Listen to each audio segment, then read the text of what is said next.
Salut, j'espère que tu vas bien et que ma dernière vidéo t'a plu. Je te retrouve aujourd'hui pour une nouvelle vidéo et je vais commencer par te poser une question, tu commences à me connaître. Sais-tu déterminer ce qui est vrai de ce que tu crois être vrai? Je te rassure, je ne suis pas cinglée et je sais parfaitement où je veux t'emmener avec cette question. Aujourd'hui, on va parler croyance. Alors, laisse-moi d'abord faire un point avec toi sur ce qu'est une croyance, justement. Alors, je ne te parle pas ici de religion, mais des pensées qui vont former ta vie de chaque jour. Une croyance, en fait, c'est ce que tu tiens pour vrai, d'accord, pour vérité, au point que tu n'y penses même plus, d'accord. C'est une sorte de filtre, en fait, que tu aurais en permanence sur des lunettes que tu porterais pour voir ta vie, d'accord. Ces lunettes, elles sont hyper importantes. Elles ont une action directe sur tes pensées, tes sentiments, tes comportements. Et il faut que tu saches qu'en fait, tout ça, ça influence ta vie en général. Donc, tu comprends pourquoi c'est important de s'y intéresser si on a envie de vivre pleinement sa vie telle qu'on l'envisage. Alors, si je te dis, c'est pas une croyance, ça, c'est un fait. Est-ce que tu as des pensées qui viennent spontanément?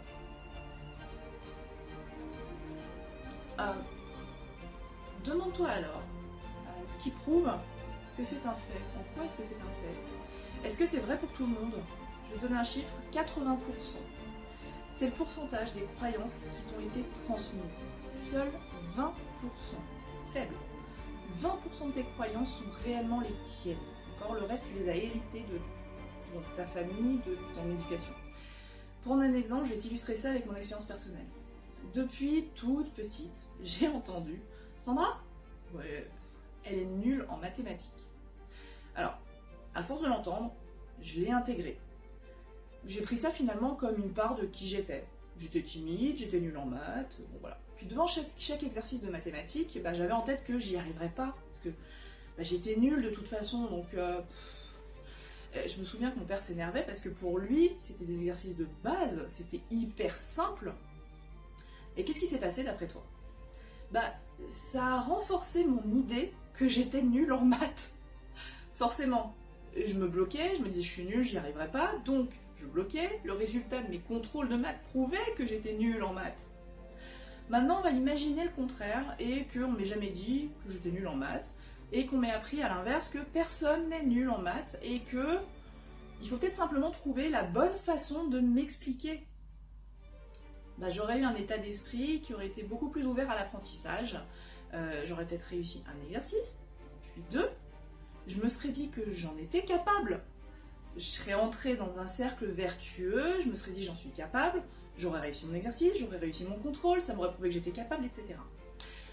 Donc les croyances comme je suis nulle en maths, je suis timide, j'y arriverai jamais, j'aurai jamais une vie de couple épanouie par exemple.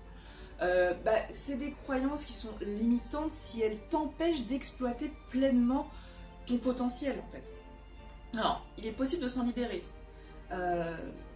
Par contre, certaines de nos croyances sont aidantes aussi, il faut que tu le saches. Elles nous permettent, en fait, à l'inverse de celles qui nous limitent, de nous booster au quotidien, d'accord? Donc tout ce qu'on croit n'est pas forcément bon à changer.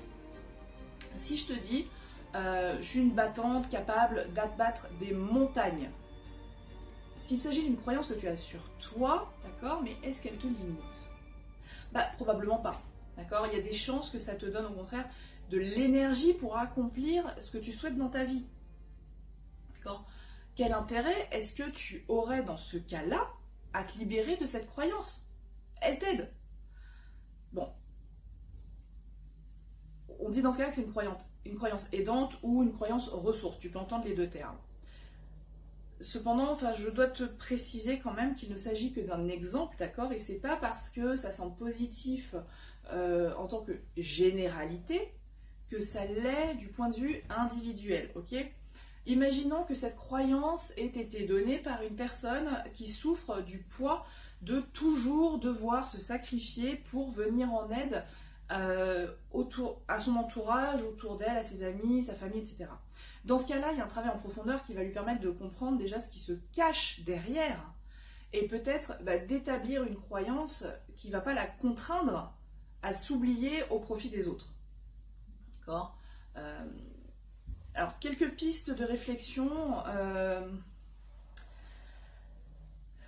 Pour que ton travail sur les croyances soit efficace, tu vas devoir un peu gratter la surface. Alors, ça pique, c'est pas confortable. Qu'est-ce que tu penses vrai? Quelle est la croyance derrière cette croyance-là? Alors, je te pose quelques questions que tu peux déjà, sur lesquelles tu peux déjà te pencher. Premièrement, ce que je pense vrai est-il plutôt limitant, ressource ou neutre pour moi? En quoi est-ce que c'est important pour moi de croire ça? Quels sont les avantages et les inconvénients de cette croyance pour moi? Qu'est-ce qu'elle me permet ou qu'est-ce qu'elle m'empêche de faire? Qu'est-ce qu'elle me permet de réaliser ou d'éviter? Est-ce qu'il s'agit d'une croyance personnelle ou est-ce que je l'ai reçue de ma famille, de mon éducation? Quelles sont les preuves concrètes que ce que je crois est une vérité incontestable?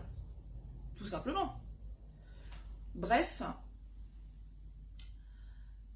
on entend sans cesse parler de croyances limitantes, mais il existe aussi des croyances qui sont loin de pouvoir te limiter et qui au contraire peuvent t'épauler au quotidien, d'accord? Travailler sur tes croyances, c'est finalement comprendre qui tu es et te libérer de ce qui ne t'appartient pas. Pour ça, il va falloir être au clair déjà sur ce que tu penses vrai et voir en quoi ça te prive finalement de la vie que tu désires vivre. En clarifiant cette situation, tu vas prendre conscience de tes réactions émotionnelles, des réactions émotionnelles que tes croyances vont induire et comment est-ce qu'elles vont provoquer des comportements. Il est possible d'identifier derrière tout ça tes fonctionnements internes pour ouvrir la porte à une nouvelle vision de la réalité et pour générer les changements qui te mèneront à vivre la vie que tu souhaites vivre. Si tu veux aller plus loin et que tu ne l'as pas déjà fait, n'hésite pas à regarder sur mon site. Je vais mettre en place des ateliers, si ce n'est pas déjà lancé au moment où je mets cette vidéo, des ateliers sur les croyances. Voilà, c'est limité, je mets que 25 places volontairement pour qu'on puisse échanger. C'est un peu plus agréable quand même. L'idée, c'est de pouvoir aussi arriver avec une croyance que tu as et pouvoir voir comment tu peux commencer à la débloquer. D'accord? Je te souhaite une très bonne journée si tu regardes cette vidéo en début de journée, une très bonne soirée si tu la regardes en soirée, et puis je te dis bien dans 15 jours on parlera encore de croyances, mais cette fois-ci on parlera de pourquoi est-ce que tu n'arrives pas à les transformer. Je te souhaite une très bonne journée encore une fois et puis je te dis à très bientôt.